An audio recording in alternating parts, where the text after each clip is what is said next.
Bəzən olur ki, cəmiyyətdə fakt kimi qəbul olunan hər hansı bir məsələ ilə bağlı o fikirdə olmayan insanlar öz fikrini bildirməyə görə biraz narahat olurlar və öz fikirlərini bildirmirlər, susurlar.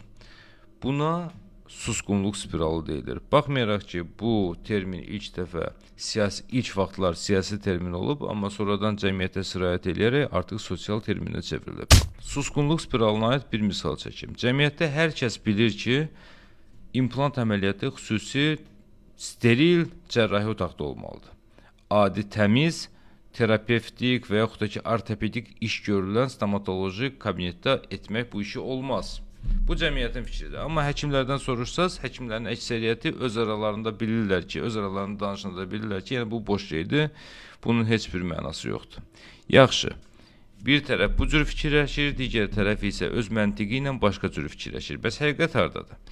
Bunun üçün araşdırma aparılıb və araşdırmanın müəlliflərinə baxsaq, stomatoloqların əksəriyyəti bu müəllifləri tanıyırlar, çox ciddi müəlliflərdir.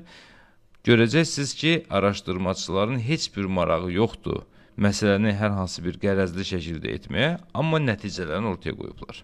Bu araşdırmaya görə implant əməliyyatları iki şəraitdə aparılıb.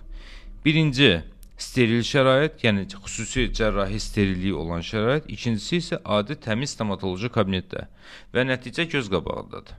Və bu onu sübut edir ki, implant əməliyyatında osteointeqrasiyanın alınması üçün steril və yaxud da ki, təmiz şərait arasında heç bir fərq yoxdur.